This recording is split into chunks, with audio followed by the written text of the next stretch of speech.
palavra de Deus, ela nos traz muitas informações interessantes sobre a oração. E uma das orientações que eu encontro aqui no livro dos Atos dos Apóstolos foi ditas por Jesus.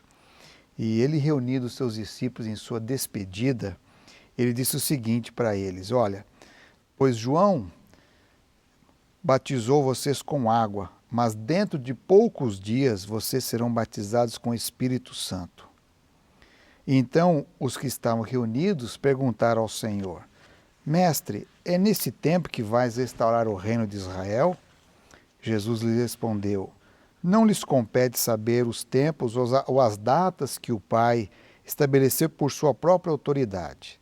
Mas vocês receberão poder quando o Espírito Santo descer sobre vocês, e serão minhas testemunhas em Jerusalém, em toda a Judéia, Samaria e até os confins da terra. Aqui Jesus revela algo muito especial: o poder do Espírito na vida dos seus filhos e filhas. E aqui no seu capítulo, que você discute esse assunto do poder, ou seja, a oração, ela está diretamente ligada à fonte da vida, que é Deus, que é a fonte de todo o poder. E a gente percebe que a divindade, o Pai, o Filho e o Espírito Santo estão intimamente relacionados com essa fonte de poder. O que vem a ser isso? O que é orar, orando no Espírito Santo? Esta é uma declaração muito importante e talvez até muito maltratada. Orar no Espírito. Penso que não existe oração se não for a oração no Espírito. Você ora de verdade quando o Espírito Santo está em você, envolve você, porque a oração ela nos eleva a Deus, mas não por nossos méritos. Nós temos na nossa parte os compromissos como nós já vimos. Mas quando eu penso numa oração poderosa, isso me comove, me emociona. Você não pode, às vezes as pessoas dizem, olha, faça uma oração poderosa aqui. Não é assim, eu vou ligar um botão e agora a minha oração vai ser poderosa. Não é assim. A vida poderosa produz a oração poderosa. Portanto, qualquer pessoa que queira orar e que a sua oração tenha poder, ela precisa então preencher esses requisitos os quais nós mencionamos aqui. Então a gente poderia entender que isso começa lá no Gênesis, quando Deus fala sobre Caim e seu irmão Abel, que Deus aceitou a oferta de Abel e não aceitou a oferta de Caim, porque a vida de Abel tinha coerência. Exato. E a vida de Caim tinha desobediência, vamos assim dizer. Então, quais são esses elementos fundamentais que ajudam a gente a entender uma vida poderosa? O que é uma vida? O que precisa existir em nós para que a nossa vida endosse esse poder de Deus? Eu coloco 3 pontos aqui: a coerência, a piedade e a santidade. Vejam, em primeiro lugar, a coerência. Se você é um cristão, você tem que viver como cristão. Se você se diz cristão, as pessoas, o mundo vai olhar para você como um cristão. E é o mundo que vai dizer se você é ou não é cristão. E isso é coerência. Mateus 5,37 diz assim: seja, porém, o vosso falar, sim, sim, não, não. Porque o que passa disto é de procedência maligna. Então nós vivemos num mundo absolutamente carnal. E neste mundo temos o desafio de ser pessoas piedosas e espirituais. Nós precisamos ser coerentes. As crianças em nossa casa, os nossos filhos, eles são, digamos assim, um alarme para um alarme ou um nível para a nossa coerência. Eles percebem isso, não é? Então, o que a gente escuta muito na nossa relação com a igreja é que as pessoas na igreja são um tipo e em casa é outro tipo. O pai na igreja é um tipo de pai e em casa é outro. Isto é justamente a falta de coerência. Falai de tal maneira e de tal maneira procedei. Então nós devemos ser assim. As pessoas nos observam. A coerência, ela é um elemento muito forte na educação dos nossos filhos. Porque quando você fala algo e vive outro, ou você fala uma coisa aqui e outra ali, as crianças percebem isso é profundamente perturbador. Ora, se isso é perturbador para a criança, imagine para a sua relação com Deus. Então, o primeiro ponto, você precisa ser coerente. Você é um cristão porque você não tem expectativas a respeito de uma pessoa que vive no mundo. Como eu falei aqui na minha introdução com o Adriano, eu não tinha nenhuma expectativa com o Adriano. Ele era, para mim, uma pessoa perdida. Eu não tinha expectativa. Mas quando você vê um cristão que se diz cristão, alguém que toma a sua Bíblia, alguém que na sua casa se diz um cristão, ou adventista, ou qualquer outra religião, você espera que ele seja aquilo. Falando de nós, adventistas, quando você se diz adventista, há um conjunto de expectativas para você.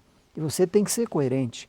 Nós temos as nossas regras pessoais, as nossas regras de igreja, nós temos as nossas regras de convivência.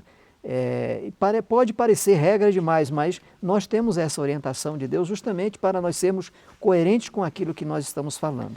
E a outra questão é a piedade. Você disse aqui que o apóstolo Paulo, ele se preocupou muito com a formação pastoral dos seus seguidores, entre eles o próprio Timóteo. Uhum. E ele diz assim, 2 Timóteo, na sua carta, a Timóteo, 2 Timóteo 3, verso 5, tendo aparência de piedade, mas negando a eficácia dela, afasta-se destes.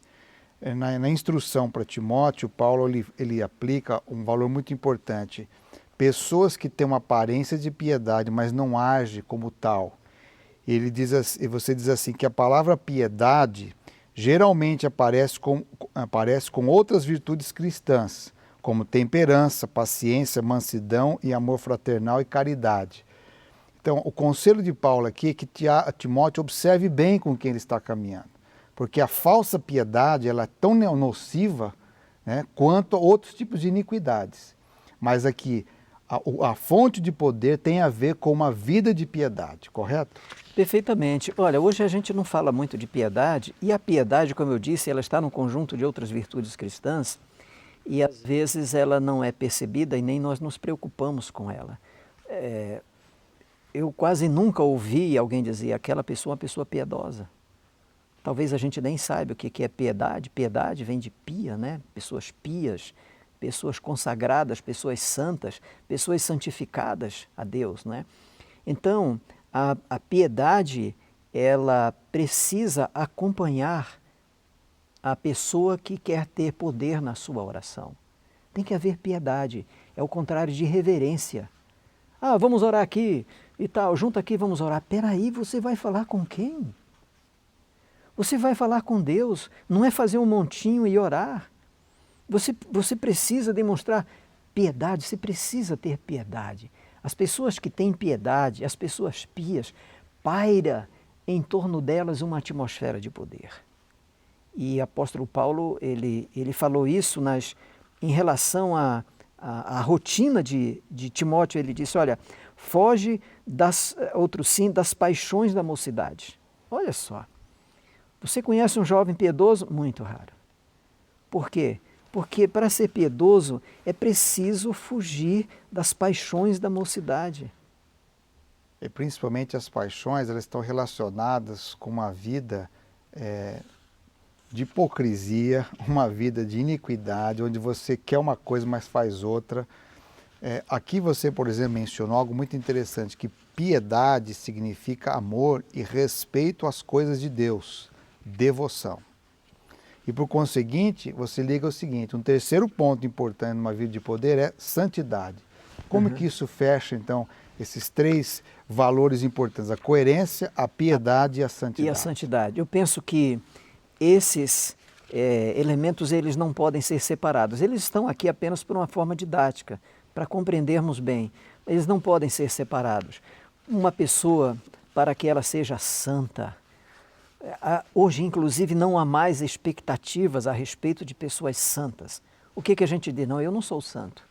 É a primeira coisa que a gente diz de nós mesmos. Não, nós temos que ser santos. Deus disse, sede santos, porque eu sou santo. Então, nós precisamos buscar a santidade, não fugir dela. Ah, mas santidade é o ideal de Deus. É o ideal de Deus, pois é por isso que, e é o ideal nosso também, é por isso que nós devemos buscar a santidade, porque a santidade, ela é o desenvolvimento do caráter.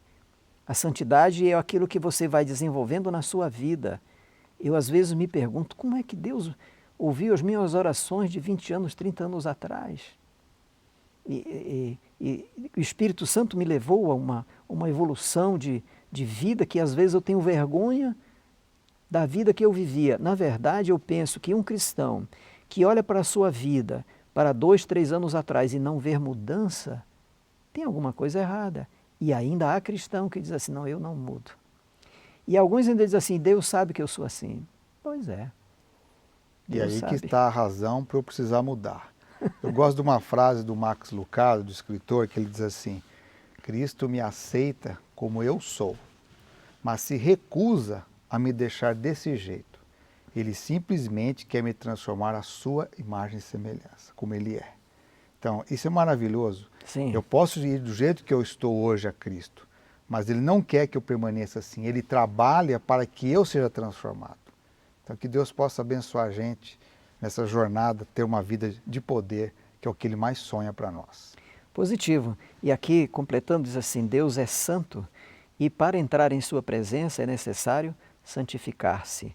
Está em Êxodo 19, 22. Devemos ser tão santos em nossa esfera como Deus é santo na sua esfera.